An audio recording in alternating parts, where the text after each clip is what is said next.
Yhorm, old friend. I, Siegward of the Knights of Katarina, have come to uphold my promise. Let the sun shine upon this Lord of Cinder.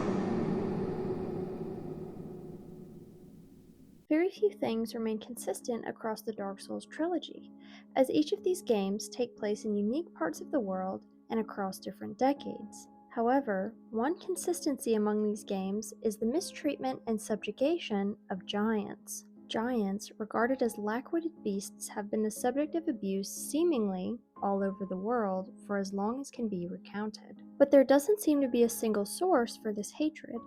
Rather, it seems to stem from a long-standing fear and feeling of superiority. Save for a handful of notable giants throughout the series, most seem to lack any significant level of intelligence. Their simple-minded nature makes them an easy target for manipulation and abuse, and their enormous size makes them a valuable asset. They're used as fodder in battle, or slaves in the building of the world with which we interact. Take the giants that we encounter in the cathedral, for example. I believe that these giants were likely used to construct the enormous building, and when their work was done, their reward was being chained to the floor, left to rot in a prison that they had built. But, as I mentioned, there have been a few giants able to rise above this abuse, one of them being the subject of today's video, Yhorm the Giant. Nothing is known of his early life, but we do know that at some point he rose to become the ruler of the Profaned capital. His position here is made especially interesting when considering the history of abuse faced by giants at the hands of Pontiff Sullivan.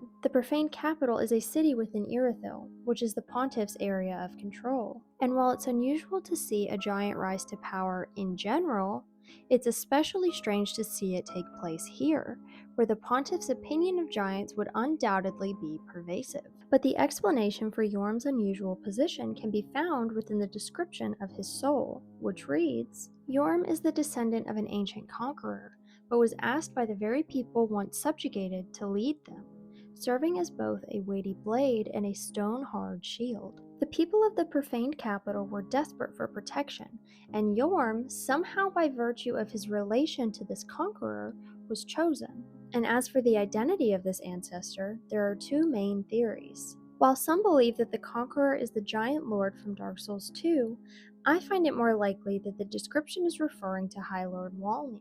After conquering the area, Walnir fell to the abyss, leaving the people of the capital undefended and desperate. They were so desperate, in fact, that they sought out his descendant, Yhorm the Giant. But the harm done by Walnir would not be soon forgotten by the people of the Profaned capital, and Yhorm would have to atone for the sins of his ancestor. See, the people of the capital felt great shame for having been conquered by a giant, and even greater shame for then having to ask to be ruled by one. Yhorm's Cinders of a Lord reads, Lonely Yhorm became a Lord of Cinder to put the Profaned Flame to rest, knowing full well that those who spoke of him as Lord were quite insincere. But despite his people's beliefs, he was no Walnir, and did everything that he could to prove it to them. Yhorm was in possession of two powerful weapons capable of bringing down a giant, and rather than keeping them hidden away, he gave one of them to his people in an effort to show them that he could be trusted.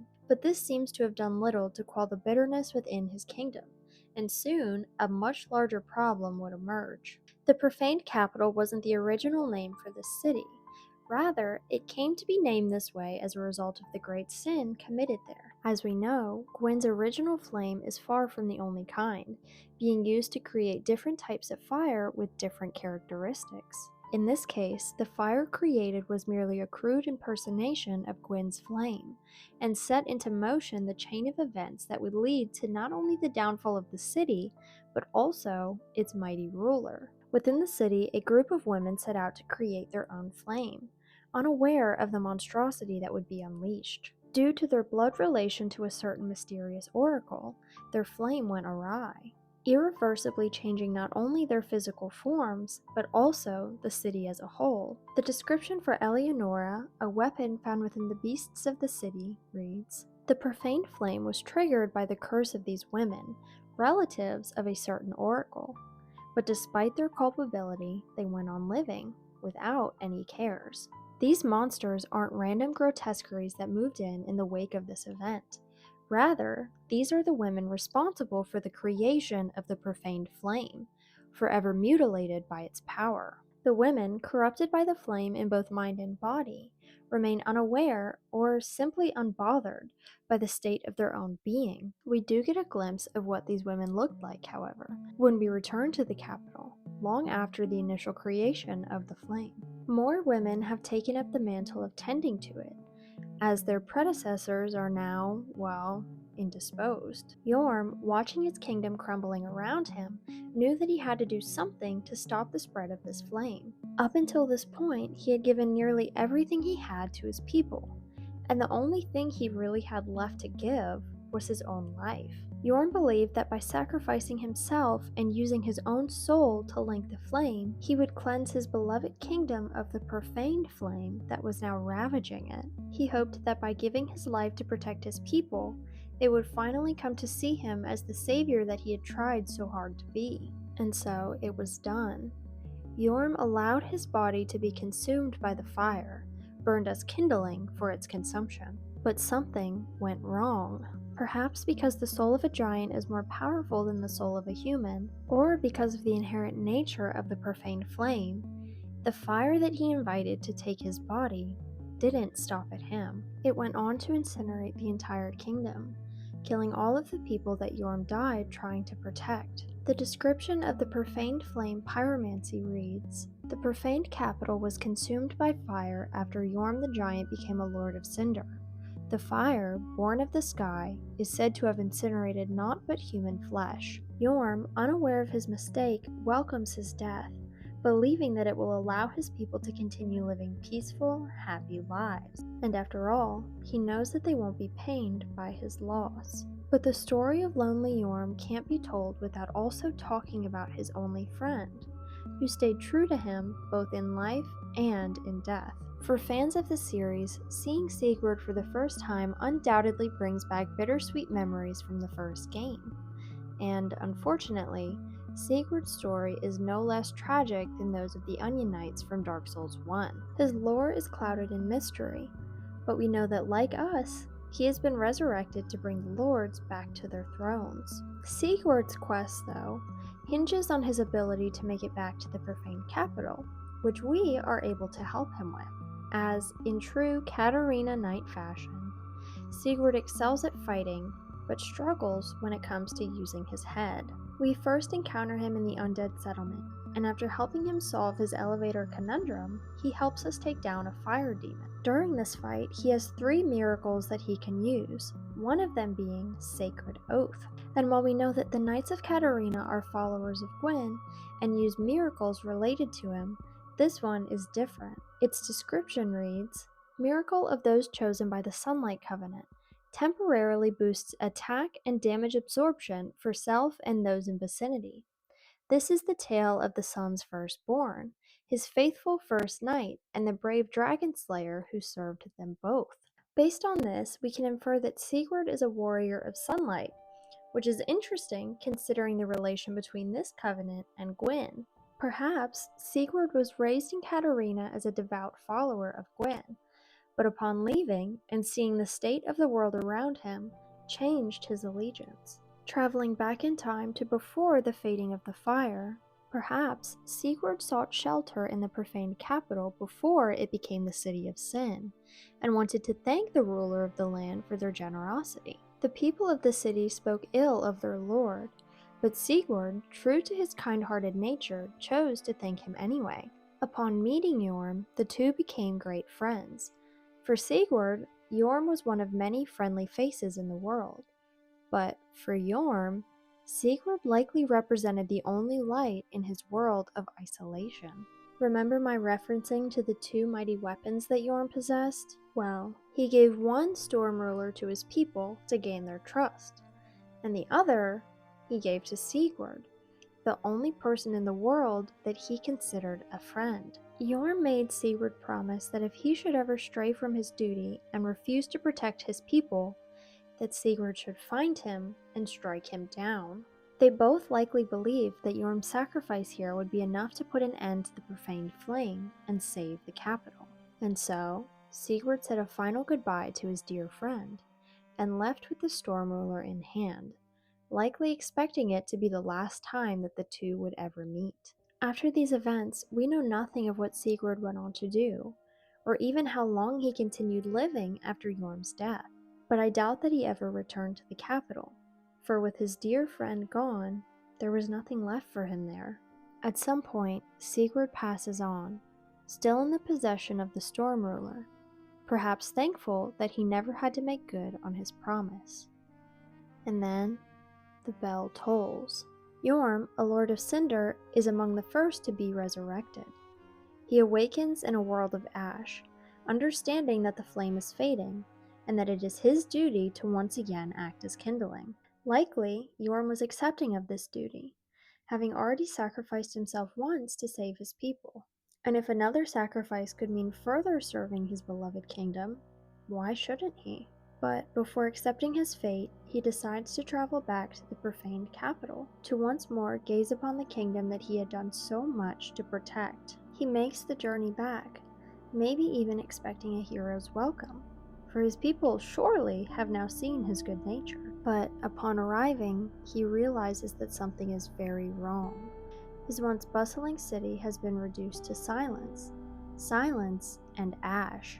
He descends to his throne room, hoping that any survivors have taken refuge here. Instead, he finds corpses, mounds of bodies piled around his throne, and clutched within the hands of the corpse nearest to his throne is the Storm Ruler. At this point, Yhorm realizes what he's done.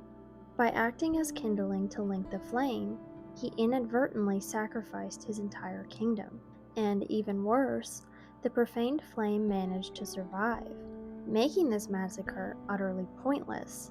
It's said that the fire that engulfed the city came down from the sky, meaning that his people likely ran to take cover within his throne room. And the Storm Ruler being present here also points to his people having known that this was his doing. They tried desperately to use the weapon that Yhorm had given them to stop him, but the fire reached them before they were able to get to their mighty lord. However, even if they had made it to him, by this point, Yhorm was likely already dead. The people of the capital died, disgracing terrible Yhorm for the anguish that he had brought down upon them, disgracing themselves for ever having asked for the help of a giant. And so, Yhorm sits at his throne, surrounded by the charred remains of those he killed. Why should he link the flame again? What difference does it make? Everything he ever cared for has been burned because of his failures as a lord. He resigns himself to his misery, prepared to sit on his throne of corpses until his death, or the end of time, whichever comes first. And then, the bell tolls again. Siegward awakens to the ash-gray sky and the smell of decay. The world looks far different than it did when he was alive, and he too realizes that the flame is fading. But the fact that he has been resurrected as an unkindled can only mean one thing: that he must fulfill his duty to his old friend. He clutches his Storm Ruler and begins his journey to the profaned capital, likely perplexed that his friend has refused his duty. He encounters trouble on the way and is helped by a strange man, an unkindled just like him. He journeys back to his friend's once mighty kingdom, probably expecting to talk some sense into Yhorm, who surely is just confused. But upon arriving in the city, he sees the same thing his friend did. He fights his way past strange beasts, realizing that the Profaned Flame still lives, and at some point, he comes to the same realization as Yhorm. The kingdom is lost. It all makes sense now. Yhorm hadn't forgone his duty for fear of death. He forwent his duty because he no longer had anything left to live or die for. Siegward realizes, though, that the promise he made to Yhorm must be kept, and that at this point, the kindest thing he can do for his friend is grant him the release of death, freedom from this world of anguish. Siegward unsheathes the weapon he hoped he'd never have to use and puts his friend to rest. After the deed is done, he sits and enjoys one last drink before allowing himself to slip into the darkness, no doubt hoping to find his old friend somewhere within it. And that is the story of Yhorm the Giant and Siegward of Katarina. I should have them linked within this video, but just in case I, for whatever reason, don't, I do have videos on both Siegmeyer and the Warriors of Sunlight, just in case you wanted to get some more background on those, since they are mentioned in this story. And as always, I'll have the link for the Discord posted in the description. I post a lot more behind the scenes type stuff, and we just use it to chat about random stuff, which I think is fun. And I'm really trying to improve my editing skills and learn some new stuff, so I hope that that comes through in this video. But that's all I really have for you guys. Very short outro, but as always, thank you so much for watching, and until next time, don't go hollow.